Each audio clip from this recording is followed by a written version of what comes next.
Hi guys, அனைவருக்கும் வணக்கம். Welcomes to தமிழன் யூடியூப் சேனல். நாம் இன்றைக்கி இந்த வீடியோ பதிவில் என்ன பார்க்க போகிறோன்னா, 10ஆம் வகுப்பு இயல் 4இல் உள்ள இலக்கணம் பொது அப்படின்ற டாபிக் தான் நாம் பார்க்க போகிறோம். இருதிணை, உயர்திணை, அஃறிணை. 6 அறிவுடைய மக்களை தான் நம்ம உயர்திணை அப்படின்னு சொல்கிறோம். அதாச்சும் மனிதர்களாகிய நம்ம உயர்திணை. மற்ற உயிரினங்களையும், உயிரற்ற ஆடு மாடு பசு அதெல்லாம் இருக்குல்லே, அதையும் உயிரற்ற பொருள்களையும் அஃறிணை அப்படின்னு சொல்லி நம்ம சொல்கிறோம். இந்த அஃறிணை என்னென்ன? அல்திணை. நெக்ஸ்ட் ஐம்பால். பால் என்பது திணையுடைய உட்பிரிவு. பால்னா என்னது? பகுப்பு, பிரிவு. இது 5 வகைப்படும். என்னென்னது? ஆண்பால், பெண்பால், பலர்பால், ஒன்றன்பால், பலவின்பால். இதில் ஆண்பால், பெண்பால், பலர்பால் இது உயர்திணை. அதுக்கடுத்து ஒன்றன்பால், பலவின்பால் அஃறிணை. இதில் உயர்திணைக்குரிய பால் பகுப்புகள் பார்க்கலாங்களா? எடுத்துக்காட்டு வீரன், அண்ணன், மருதன். இதெல்லாம் எதில் வரும்? ஆண்பால். உயர்திணை ஆண்பால். மகள், அரசி, தலைவி. இது என்னது? உயர்திணை பெண்பால். மக்கள், பெண்கள், ஆடவர். இதில் என்ன? பலர்பால். உயர்திணை பலர்பால். அடுத்து அஃறிணைக்குரிய பால் பகுப்புகள் பார்க்கலாங்களா? அஃறிணையில் ஒன்றனை குறிப்பது ஒன்றன்பால். எடுத்துக்காட்டு யானை, புறா, மலை. அஃறிணையில் பலவற்றை குறிக்குது இல்லையா? அதாச்சும் சிங்குலர் புளூரல் மாதிரி. இது அஃறிணையில் ஒன்றனை குறிச்சிச்சுன்னா அது ஒன்றன்பால். எடுத்துக்காட்டு யானை, புறா, மலை. அதுவே அஃறிணையில் பலவற்றை குறிப்பது பலவின்பால். எடுத்துக்காட்டு பசுக்கள், மலைகள். இப்போ வெறும் பசுனா அது ஒன்றன்பால், பசுக்கள்னா பலவின்பால். மலைனா ஒன்றன்பால், மலைகள்னா பலவின்பால். அடுத்து மூவிடம். மூவிடம் என்னது? தன்மை, முன்னிலை, படர்க்கை. இதுக்கான எடுத்துக்காட்டெல்லாம் நம்ம பார்க்கலாம்.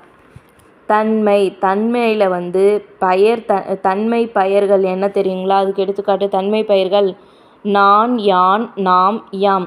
அதே தன்மை வினைகள் வந்தேன், வந்தோம். நெக்ஸ்ட் முன்னிலை. முன்னிலை பெயர்கள் என்ன?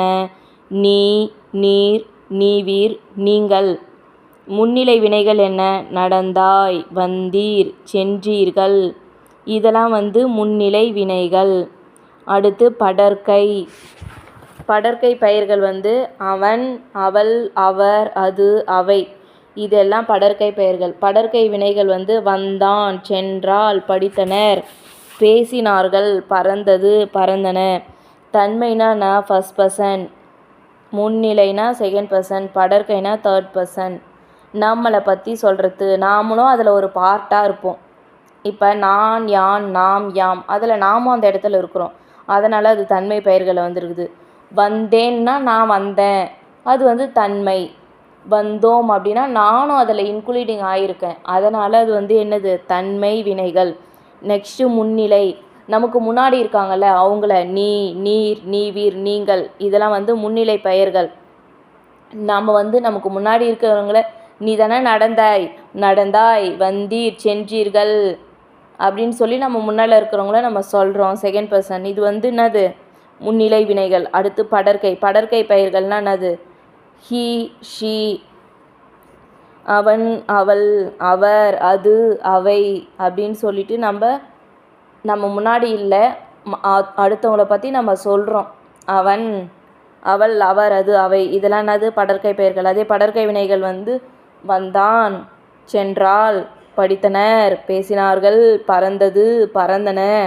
இப்போ நம்மளும் அதில் இன்க்ளூடிங் ஆகிற மாதிரி வந்தால் அது தன்மை. நமக்கு முன்னாடி இருக்கிறவங்கள பற்றி சொல்கிறது முன்னிலை. அடுத்தவங்கள தேர்ட் பர்சனை பற்றி சொல்கிறது என்னது? படர்க்கை. அடுத்து வழு, வழாநிலை, வழுவமைதி. இலக்கண முறையுடன் பிழையின்றி பேசுவதும் எழுதுவதும் வழாநிலை. இலக்கண முறைப்படி நம்ம பிழை இல்லாமல் பேசுகிறோம், எழுதுகிறோம் இல்லையா? அதுதான் வழாநிலை. ஆனால் இலக்கண முறையின்றி பேசுவதும் எழுதுவதும் வழு. நம்ம இலக்கண முறைப்படி நடந்துக்கணும், பேசணும், எழுதணும்னா அது வழாநிலை. ஆனால் இலக்கண முறை இல்லாமல் நாம் கண்டமேனிக்கு பேசுகிறது எழுதுறதுலாம் என்னது? வழு. இரு திணை அதுக்கடுத்து வந்து இரு திணையும் ஐம்பாலும் மூவிடமும் காலமும் வினாவும் விடையும் பலவகை மரபுகளும் ஆகிய 7 தொடர்களில் இலக்கண பிழைகளுடன் வந்தால் அவையும் வழு எனப்படும். நம்ம எப்படி வழுன்னு நம்ம கண்டுபிடிக்கிறதுனா 2 திணையில் ஏதாச்சும் இப்போ உயர்திணையாக சொல்கிற இடத்துல அக்ரிணையாக சொல்லுவாங்க. ஐம்பாலும் மூவிடமும் காலமும் வினாவும் இது எல்லாமே இந்த 7ம் வந்து தொடர்களில் இலக்கண பிழைகளுடன் வந்தால் அது வந்து வழு. அவ்வாறே இலக்கண பிழைகள் இல்லாத வந்துச்சுன்னா அது வழாநிலை. இதுக்கான எடுத்துக்காட்டை நம்ம பார்க்கலாம். ஃபஸ்ட்டு வந்து வழு திணை வழு என்னது? செழியன் வந்தது. அது வந்து என்னது? அக்ரிணையாது. செழியன் அப்படின்றது ஒரு பெயர். அதை என்ன சொல்லலாம்? செழியன் வந்தான் அப்படின்னு சொன்னால் செழியன் வந்தான் அப்படின்றது வழாநிலை. செழியன் வந்தது அப்படின்றது திணைவழு. நெக்ஸ்ட்டு வந்து கண்ணகி உண்டான், அது என்னது? பால்வழு. இங்கே வந்து கண்ணகி உண்டால்னு தான் வரணும். அப்போ கண்ணகி உண்டாள் அப்படின்றது வழாநிலை. கண்ணகி உண்டான் அது வந்து வழு, பால்வழு. நெக்ஸ்ட்டு வந்து நீ வந்தாய் வழாநிலை. நீ வந்தேன் இடவழு. அடுத்து வழாநிலை வந்து நேற்று வந்தான், அது வழாநிலை. நேற்று வருவான்.